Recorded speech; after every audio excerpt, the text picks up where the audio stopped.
तो इस एपिसोड की शुरुआत ये किंग सिटी से, जहाँ पे रॉयल लॉर्ड और टेट एलोड सब लोग वहीं पे बैठे हुए। वो लोग ही कह रहे थे कि भाई इंसान लोग हिला भी सकते हैं ग्रेट एवोल्यूशन पास, हमारे अंडर में था, हमने कोशिश की थी, हमसे तो बिल्कुल भी हिला नहीं। एक टेट एलोड का तभी शांत हो जाए भाई, अब ये पुराना मैटर यहाँ पर है, इसके बारे में डिस्कस करके कुछ भी नहीं होगा। अब हम नए मैटर पे डिस्कस करना चाहिए, जैसे कि भाई ग्रेट एवोल्यूशन पास वाले बंदे यहाँ पे आ रहे, बहुत जल्दी किंग सिटी के पास आ जाएंगे। और लगता है इस जो जंग यहाँ पे होने वाला ना 1 का जंग होगा, हमको कंप्लीटली डिस्ट्रॉय करने के बारे में उन्होंने सोच लिया है। प्लस आसपास का जो बाकी एरिया है ना, बाकी माउंटेन पास वालों ने अपने एरिया से ऐसा ये कर लिया भाई, ब्लॉक कर लिया, ताकि हम लोग भाग के भी कहीं और यहाँ पे बिल्कुल भी जा ना पाए। अगर ये हुआ और डायरेक्ट उन्होंने अटैक किया ना, हमको डिस्ट्रॉय होने के जो चांसेस है ना पूरे के पूरे हैं, बहुत ही ज्यादा यहाँ पर है। जो सुनते रॉयल लॉर्ड कहते कि तू कोई तरीका ही क्या है बचने का, जो सुनते टेट लॉर्ड यहाँ पे बताता है कि हाँ भाई हमको डिफेंड करना चाहिए अपने आप को। वो लोग किसके ऊपर यहाँ पे डिपेंड है, अपने ग्रेट एवोल्यूशन पास के ऊपर यहाँ पे कंप्लीटली डिपेंड है। हाँ तो भाई उनको चाहिए कि हमारा किंग सिटी, तो हम किंग सिटी उनको लेने बिल्कुल भी ना देंगे। कोई एक तगड़ा सा अटैक वो लोग यहाँ पे करेंगे, वही जो तगड़ा सा अटैक है ना,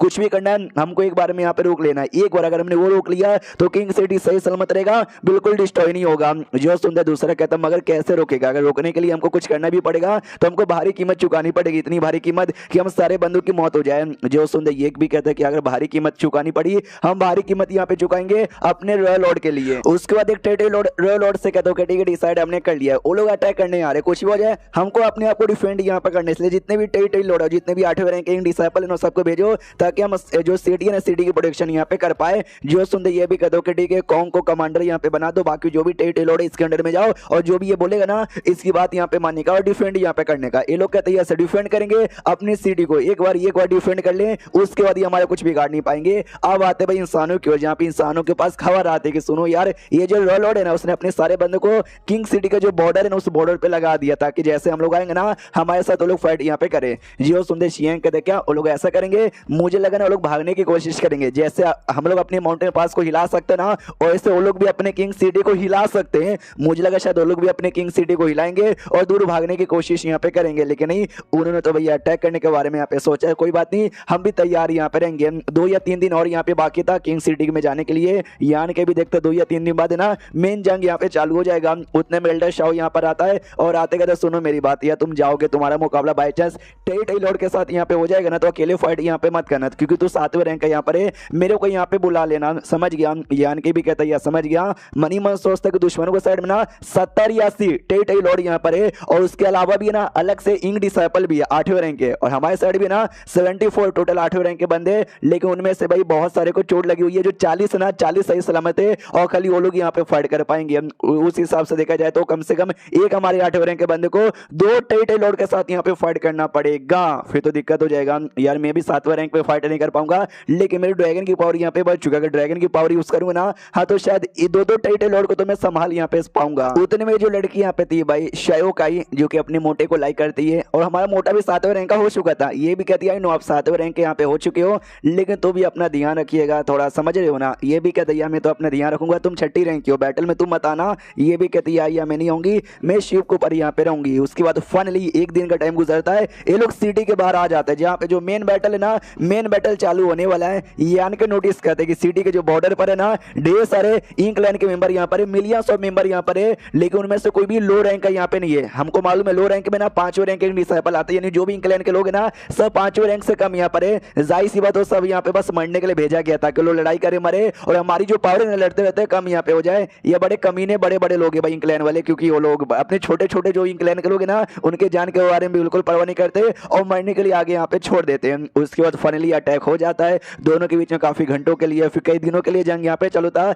जो पहला डिफेंस लाइन था किंग सिटी का डिस्ट्रॉय कर देते, छोटे मोटे बंदे मार देते हैं। सेकंड डिफेंस लाइन में भी कुछ और छोटे मोटे बंदे थे, उनको भी मार डालते हैं। तीसरा जो डिफेंस लाइन है ना उस पे 6ठे रैंक के उनके ink disciple I mean ink line के लोग थे, और 7वें रैंक के भी यहाँ पे थे। यानी ये जो जंग है ना, ये जंग हल्का सा मुश्किल हो सकता है, इसमें हमको थोड़ी सी मेहनत करनी पड़ेगी, लेकिन उतने में इनका ध्यान जाता है कोई अटैक है जो कि इनके ग्रेट एवोल्यूशन पास पे आके लगता है, जिससे ग्रेट एवोल्यूशन पास का शील्ड है ना वो शील्ड ऐसा शेक हो जाता है, हिल जाता है। तो अपना यान का भी देखता है कि अरे बाप रे भाई ये कैसा अटैक था जिसने हमारे पूरे शील्ड को भी हिला के रख दिया। और जो स्पीड यहाँ पे था ना शिप का, वो स्पीड भी यहाँ पे कम हो गया था, शिप का नहीं ग्रेट एवोल्यूशन पास का। हाँ तो जो टेट लॉर्ड यहाँ पे था ना वो सभी देखते हैं, हमने कुछ ज्यादा उनको समझा था, लेकिन देखो हमने उनका शील्ड भी हिला दिया, उनका स्पीड भी यहाँ पे स्लो कर दिया। दूसरा कहता भाई इतना भी ज्यादा ये खुश मत हो जाए यार, हो सकता है लोग मामला बदल देंगे, उनके पास अभी भी कुछ टर्म काट रहा था। ये वाला भी कहता है कि अबे साले तू उनको ज्यादा बाप समझता है और हमको नल्ला यहाँ पे समझता है क्या। ये कहता नहीं ऐसी कोई बात नहीं, इससे पहले भी कई बार है ना हमने इंसानों को अंडर एस्टिमेट किया, लेकिन इंसानों ने अपनी पावर दिखाकर है ना हमको अपनी औकात यहाँ पे दिखा दी है। दूसरा भी कहते हैं यस ये बात एग्जैक्टली ठीक बोल रहा है, तो हमको बड़ा खुश नहीं होना चाहिए बल्कि तैयार यहाँ पे रहना चाहिए। अब आते भाई ग्रेट एवोल्यूशन पास की, जहाँ पे स्पीड कम हो गया था, ये लोग कहते हैं शिट यार हमारा स्पीड यहाँ पे कम होगा, और अभी तक हमारी जो लड़ाई है ना किसी टेरिटरी लॉर्ड के साथ यहाँ पे चालू ही नहीं हुआ है। जब उनके साथ चालू हो जाएगा हम तो किंग सिटी में जा ही नहीं पाएंगे, जो मेन अटैक करने आए वो अटैक हम कर ही नहीं पाएंगे। यान के भी कहते हैं डोंट वरी, हमारा जो ग्रेट एवोल्यूशन पास है ना उसका 20 या 30% ही पावर हमने यूज किया था, मैंने पावर अब दिखाने की बारी आ चुकी है। ये जो एरे ना एरे चेंज करो और किलिंग एरे यहाँ पे लगा दो, तो भाई ये एरे वाला एरे यानी ये वाला शील्ड चेंज करके एक दूसरा शील्ड लगाया जाता है और किलिंग एरे भी लगाया जाता है। किलिंग एरे द्वारा जो भी इंक्लैन के मेंबर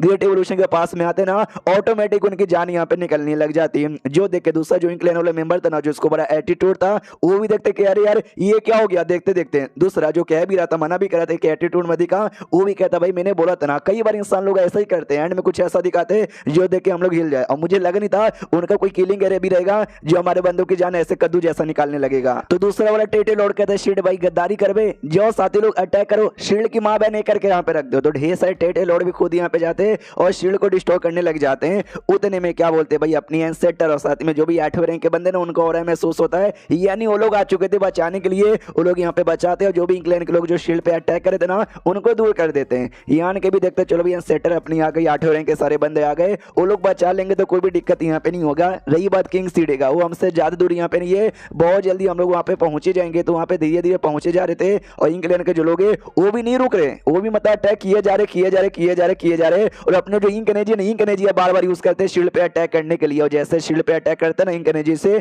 तो फाइनली जो शील्ड है ना उसके अंदर क्रैक भी आ जाता है। यान के भी देखते शिट यार एंसेटर और सारे 8वें रैंक के बंदे मिलकर बचा भी रहे हैं, लेकिन तो भी वो लोग रोक नहीं पाए और शील्ड में क्रैक हो गया। जो शील्ड का क्रैक है ना धीरे धीरे यहाँ पे बढ़ते जा रहा है, हमको कुछ करना चाहिए। शियांग ऑर्डर यहाँ पे देता है कि डिफेंस करने के लिए तैयार हो जाओ और जो भी बंदे यहाँ पे बाहर हो ना जल्दी से शिप पे आ जाओ। तो यानी कि भी बाहर यहाँ पे था वो भी शिप के ऊपर लौट जाता है। आते हुए गेट एवोल्यूशन पास करने जहाँ पे सारे बंदे के एरिया में इकट्ठा हो चुके थे, ये भी कहती है भाई हम लोग किंग सिटी के पास एकदम पहुंच चुके हैं, अब हमको बाहर यहाँ पे निकलना है और निकल के सीधा अटैक यहाँ पे करना है। तो सब लोग अटैक करने पे ध्यान दो, समझ गए? वो सब कहते हैं यार समझ गए। तो भाई पोर्टल ये रास्ता ओपन किया जाता है और बोला जाता है कि भाई यही पोर्टल यही रास्ता, जाओ इसके अंदर से अटैक कर दो। अटैक करने के लिए निकल जाते हैं। इंग्लैंड के लोग देखते हो कहते हो शिट यार सारे इंसान यहाँ पे आ रहे, कुछ भी वजह रोकने की कोशिश करो, नहीं रोक पाते, यानी अब कोई रास्ता नहीं बचा है, अटैक करो और जंग यहाँ पे करने लग जाओ। तो जंग वंग ना यहाँ पे चालू हो जाती है, मार कुटाई खून खराबा यहाँ पे हो रहा है। अब आते हैं रॉयल लॉर्ड की ओर जहाँ पे वो तमाशा देखे जा रहा है। तो पीछे से बाकी टेरिटरी लॉर्ड जो भी थे ना वो सब फाइट यहाँ पे किए जा रहे थे। कोई इंसान आ जाता है तो ये भी कहता है कि भाई कौन इंसान मेरे पास मरने आया है? एंसेटर कहती है भाई मैं यहाँ पर आई हूँ। वो भी कहती है क्या एंसेटर तू यहाँ पर आ गई है, किसके लिए? मेरे लिए। ये भी कहती है तेरी जान निकल के तेरा जो दूसरा पंख है ना तेरा दूसरा पंख लेने के लिए। एंड देन ये चैप्टर यहीं पे खत्म हो जाता है। तो मिलते हैं किसी और वीडियो में, जब तक के लिए बाय बाय।